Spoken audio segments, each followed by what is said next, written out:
تیسری آیت یہ سورۃ قلم، سورۃ قلم میں یہ لفظ آتا ہے نون، یہ حروف مقطعات میں سے ہے۔ اسی طریقے سے پورے قرآن کریم میں حروف مقطعات ہیں،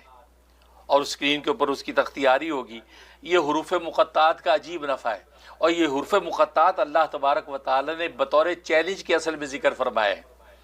کیونکہ جب مشرک مکہ کو یہ چیلنج کیا تھا کہ اس سورت جیسی ایک سورت بنا کے لاؤ، اس قرآن جیسے قرآن بنا کے لاؤ،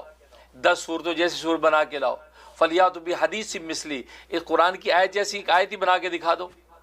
قیامت تک نہیں دکھا سکتے تم، یہ چیلنج کیا تھا۔ تو چیلنج کرنے کے ساتھ اللہ تبارک و تعالی نے حروف مقطعات کو بھی مختلف صورتوں میں ذکر کیا، جیسے الف لام میم، ہا میم عین سین قاف، کاف ہا یا صاد، صاد نون، یہ حروف مقطعات کہلاتے ہیں۔ مقطعات اس کو اس لیے کہتے ہیں، قطع کا معنی الگ الگ کرنا، جی ان کو حروف مقطعات اس لیے کہتے ہیں یہ الگ الگ کر کے پڑھے جاتے ہیں، اکٹھے نہیں پڑھے جاتے۔ جیسے الف لام میم یوں پڑھا جائے گا، اس کو علم نہیں پڑھا جائے گا، یا کاف ہا یا عین صاد الگ الگ پڑھا جائے گا، اس کو اکٹھا نہیں پڑھا جائے گا۔ تو یہ اس لیے کو حروف مقطعات کہتے ہیں۔ یہ اللہ تبارک و تعالی اس لیے نازل فرمائے، اس کا کوئی معنی پتہ نہیں کسی کو، اللہ و رسول عالم، اللہ اس کے رسول اس کے معنی جانتے ہیں۔ یہ اللہ اور رسول کے درمیان ایک راز کی بات ہے،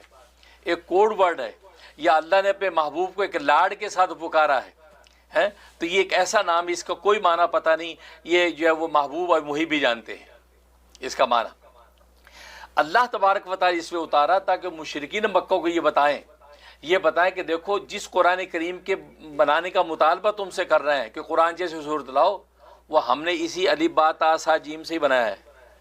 اس کا را میٹیریل یہی ہے، یہ حروف تاجی ہیں، یہ کاف ہا یا عین صاد یہ اس کے حروف تاجی ہیں، اس را میٹیریل سے ہم نے یہ کلام بنا کے پیش کر دیا ہے۔ تمہارے پاس بھی یہ را میٹیریل ہے، اگر تم میں یہ طاقت بشری ہے تم بھی ایسا کلام بنا کے دکھاؤ۔ اگر تم یہ تہمت لگاتے ہو کہ محمد صلی اللہ علیہ وسلم اپنی طرف سے بنا کے لے آئے ہیں تو وہ بھی تمہارے جیسے تمہارے معاشرے میں پلے بڑے ہیں، اگر وہ اس بنا سکتے ہیں اس سے، اور وہ تو امی ہیں، ان کا تو دنیا میں کوئی استاد نہیں، اس کا براہ راست خدا استاد ہے، تم تو پڑھے لکھے لوگ ہو، اگر تم میں اتنی تاب ہے تو یہ را میٹیریل ہم نے تمہیں دے دیا، تم اس کو سنبھل کر کے بنا کے دکھاؤ۔ تو یہ بطور چیلنج کے، اس وجہ ان حروف کی عجیب برکات ہے۔ اگر یہ ساری حروف کی جو تختی، اس کو تختی کو تعویذ بنا کے اگر جیب میں رکھیں تو ہر طرح کی کامیابی آپ کا قدم چومے گی۔ سبحان اللہ۔ اور اگر اس کی تختی کو چاندی کی پٹی کے اوپر تختی کا کندھا کرا کے چھوٹے بچوں کے گلے میں ڈال دیں، بچے ہر قسم کے ڈر خوف سے، ہر طرح کی جو ہے وہ نشو نما کی نیگیٹیوٹی سے بچ جائیں گے،